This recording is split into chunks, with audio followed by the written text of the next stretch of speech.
5 games remain of this season, and Chelsea are scrambling for that all-important European spot. But, and it's a big but, with even more injuries now confirmed to be added to the list.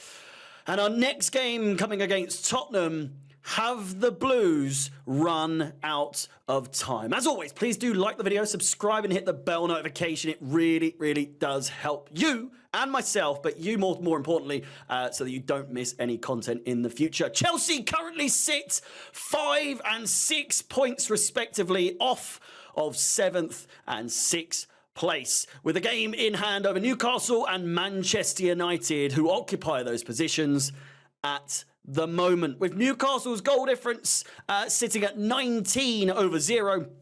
And at the time of recording, Chelsea's at 4. It's unlikely that we will be relying on that as a deciding factor. However, up against United, it might come in handy. You never know. Obviously, losing 5-0 against Arsenal didn't help, and avoiding a large defeat to Ange Postecoglou's men will also be of key importance. With that said, it's all about points and points alone at this point.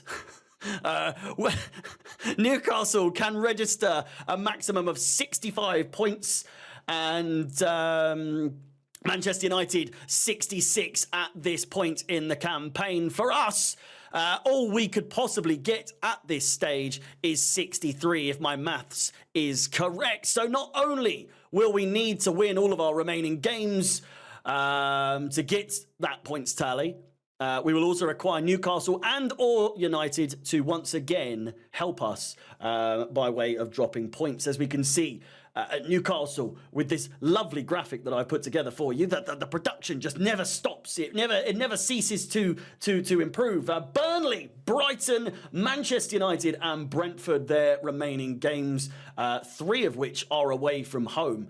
For Manchester United, it's Crystal Palace away, Arsenal at home, Newcastle at home and Brighton away. For us, Tottenham, West Ham, Nottingham Forest, Brighton as well, and Bournemouth with, what is that, 2 away, 3 at home. So, it could be good. It could be good. It really, really could be good. In terms of the table, this is how it stands. Perhaps a stroke of fortune. Should we capitalise? Is that the other two still need to play one another? As I've already said, Newcastle hosting. What was it? I think it was Newcastle away to Manchester United. Not exactly the better of the two, but you never know. A draw could or would be ideal in theory in that sort of scenario. But come that match. Come the time of that match, we may actually require a win from either one of them. Not to mention Man United still have to face Arsenal, as I've said. With that said, however, I don't really like the look of our fixtures with a real sense of hope. I don't look at them with a real sense of hope that we can win more than one necessarily. Tottenham probably a loss if I don't know, with the way things look at the moment. West Ham will be a draw, I reckon. Forest, they'll be up for it. They'll be up for it. It's got a loss written all over it, in my opinion.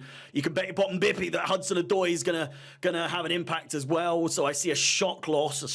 It won't be a shock at all.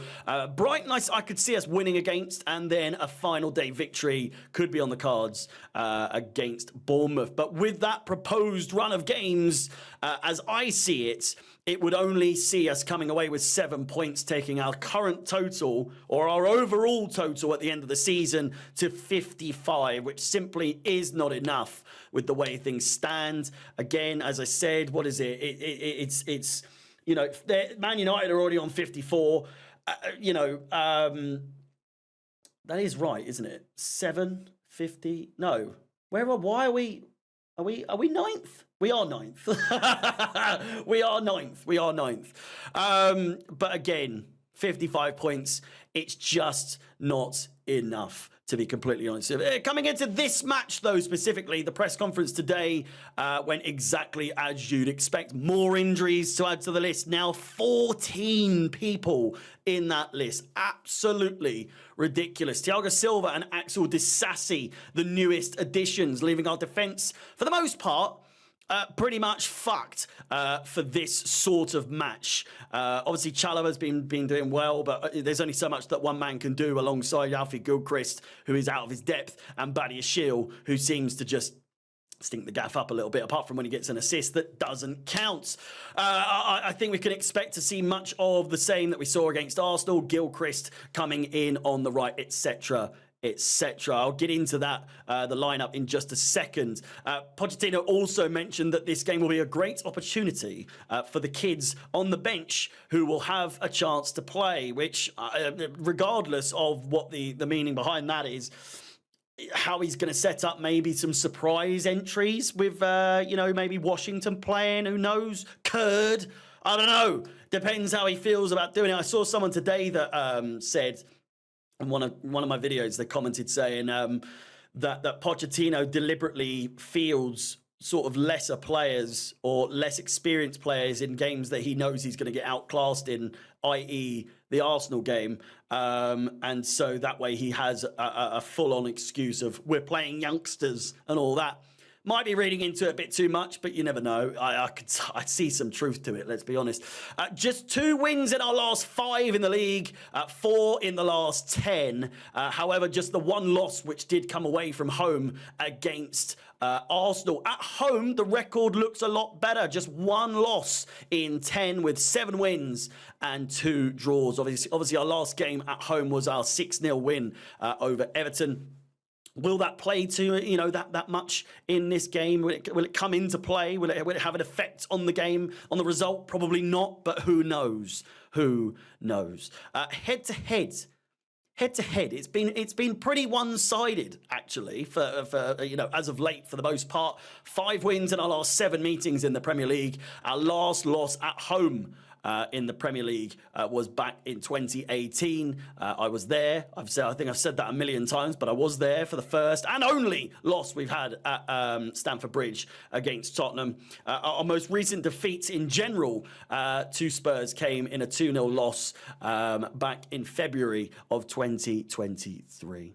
If we think back to that game, earlier this season, not to the loss, but to the 4-1 win, cast your memories back.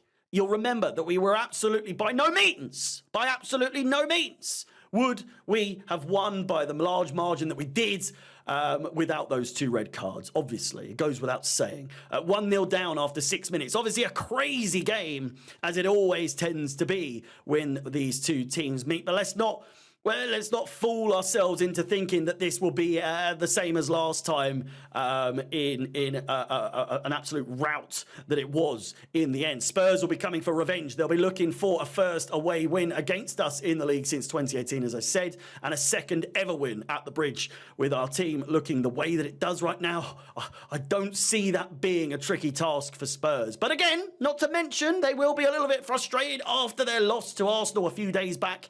Their own record doesn't look fantastic. So a win here for Tottenham isn't a guarantee. It isn't a guarantee. Don't count us out just yet. Just 2 wins in the last 6 in the league. Away from home, even worse. Just 2 in their last 10. 2 wins in the last 10, those coming against Nottingham Forest and most recently Aston Villa.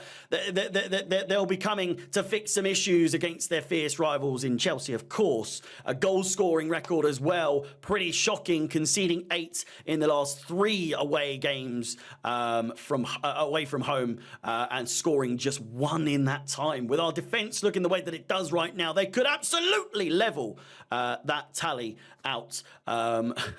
depending how we play. But at the same time, it could end up being a high-scoring game all around. I'll revert back to this, but instead of the table, I will bring up the lineup, and this is how I see it starting against Tottenham tomorrow or today, depending on when you're watching. Team-wise, the way I see us setting up is, again, much like we did against Arsenal. Enzo and Disasi obviously won't feature, or Thiago Silva for that matter, so Chalobah and Palmer will fit in where they are missing, more or less Gallagher going back a bit, Palmer down the middle, Madueke and Mudryk on the left and right, respectively, Jackson up top, Caicedo, Chalobah and Badiashile, the middle back two. Sorry, the back two, Cucurella and Gilchrist, of course. Besides that, it's the same old. It is the same old overall. So predictions-wise, where do we stand? Where do we stand with this game? It has all the makings of a classic. All the makings of a Battle of the Bridge sort of situation with goals coming from left, right, up, down, you name it, it's going to happen, I believe. Tottenham have seen over 2.5 goals scored in 15 of the last 16 Premier League matches in games that they've been involved in, not just from themselves, but 2.5 goals or more in the games in general. Over 2.5 goals have been scored in Chelsea's last 8 Premier League matches as well. There's a lot of goals to be coming here. And not to mention, Chelsea are unbeaten against Spurs in 15 of the last 16 meetings in all competitions. So Tottenham will be looking to correct that as well by means of scoring. Put it all together, what do you get? Goals, goals, and more goals. So for that reason, I'm going for a 0-0 draw. But should that prediction fail, which it most likely will, but I'm just covering all bases here, I'm also going to go with a 4-2 either way. I think it could go either way. Hopefully it goes the way of Chelsea, but, as has been the theme all season and last, unpredictability is the most predictable asset Chelsea have to offer these days.